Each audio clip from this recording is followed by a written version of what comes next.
Hello everybody, I'm Yu-Gi-Oh! Deckmaster, and today I bring you another deck special. This deck special has the ability to spam rank 4 exceed play monsters left and right. You can come back from almost any given situation. Now do keep in mind this is a budget build, so there are cards like, well, let's just say there are key cards that I'm not running. But I was able to get quite a bit of good meta cards thanks to the 4 10s I got and getting some of this stuff early. The deck I'm going to be doing, Fire Fist koa'ki, relying on the power of Urnite and Crusader to swarm the field and the Fire Fist engine to pop all the threats that come. So if you like, please remember to rate, comment, and subscribe. Let me know what you think. And with that said, let's get started with the deck special. Alright, y'all, let's get started with the deck special.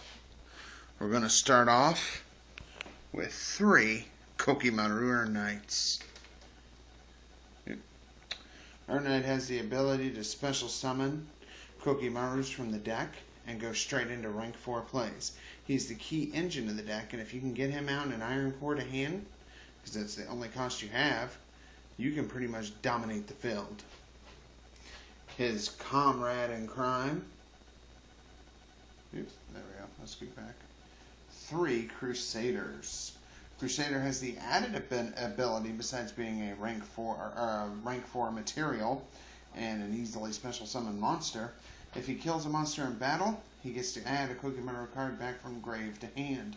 This can come in handy on getting Urnite or Diamond Core to hand. And then I run the 1 Tornado. Some people run Ice. I prefer Tornado. Tornado, for those who don't know, says place an Iron Core from your hand to the top of your deck to nuke all special summon monsters your opponent controls. This is a clear-all way to get past a lot of threats instead of a just once per turn effect. For the Fire Fist engines, we got our 3 standard Fire Fist Bear. Bear has the ability to nuke cards and get you the Tinkies, which can in turn get you the Urnites.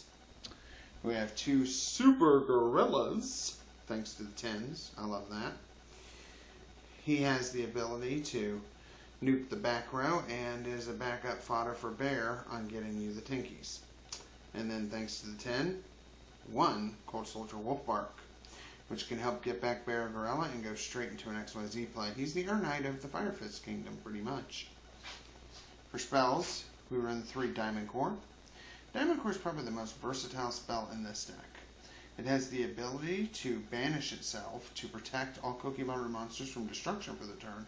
Plus, it can add a koa'ki card from deck to hand.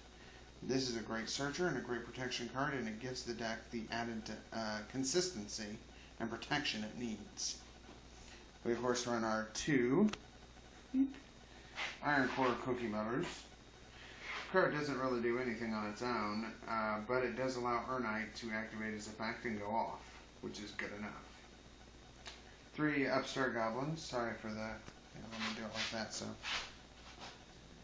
yeah. 3 Upstart Goblins.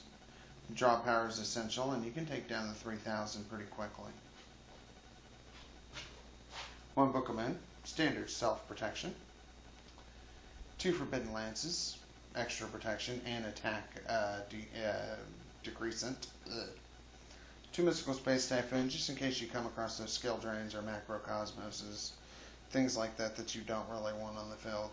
You can kind of take them out, even though I'm not entirely sure. Besides Wolfbark, I don't think macro would do much. And then, of course, 3 Tinkies. Searchability for Bear, Gorilla, Crusader, or Urnite, though most of the time you're going to search out Urnite with it, and I don't think you'd ever search out Crusader because you can special summon him. And 1 Tensu to help with the additional summons. We run for traps 1 Reckoned Power. Reckoned Power, for those who don't know, it's a normal trap. You reveal an Iron Core koa'ki and nuke all set spell or trap cards in your opponent's back row. This is a good way to clear the field, chain it during your opponent's end phase, and it'll allow you to have a free flow of attack. We got our staples: Bottomless, Compulse, Solemn, Standard 3, Negation, and Removal.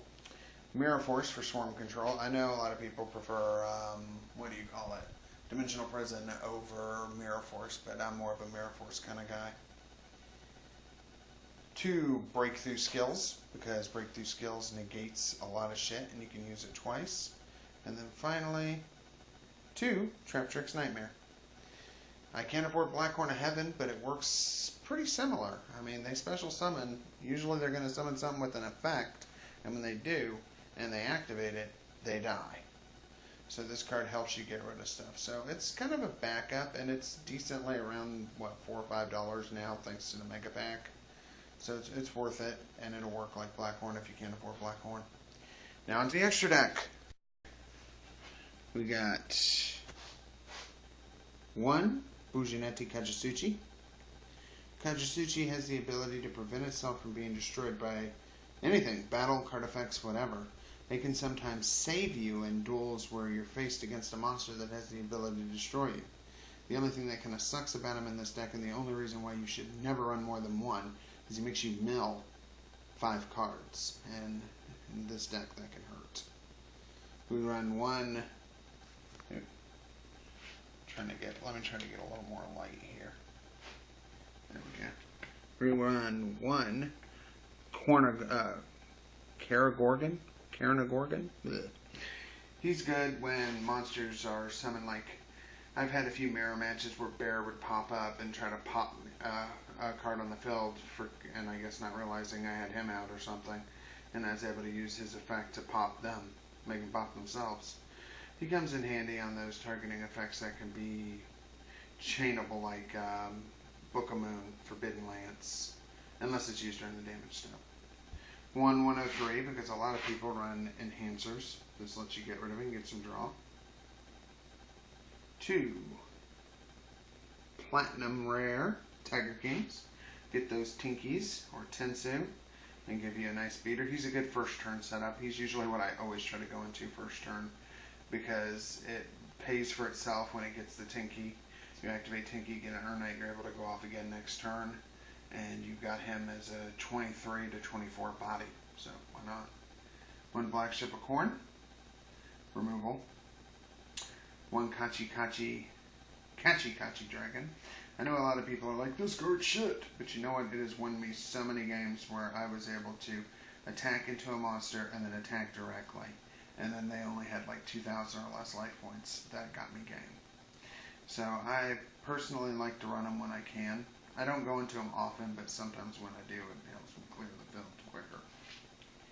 We got 1 Heartland Draco. You are running Tinky and Tensu, so you do have a spell on the field to keep him safe from attacks, and he can attack directly. Get your opponent down to around 4,000, bring this out with the Tinky or Tensu out. If they don't have a monster effect to get rid of it, or a way to get rid of the spell card, they're fucked. I run 2 Direwolves. It's a beast deck. It makes sense to run the 2 Direwolves. Normally you'll tribute and pop yourself, but from time to time you might tribute one of the others to pop a card on the field. 1 Still Swarm Roach. Stop the high level special summons. 1, thanks to the Mega 10, Exciton Knight. For mid to late game, or sometimes early game, if I get low in advantage and my opponent starts dominating me, I can summon this card out and get the field back in my favor. 1 Mushstroke for protection, and if I need to buy a turn to build up some plays. I don't go into him very often though. Would replace if I had a 101. 1 Cardinal, Firefist Cardinal. I can go into this thanks to Baron Gorilla, and he allows me to bounce some shit. And then 1 Cowboy for battle damage and late game burn. And that's my deck. If you like, please remember to rate, comment, and subscribe. And until next time, peace out. Rock on.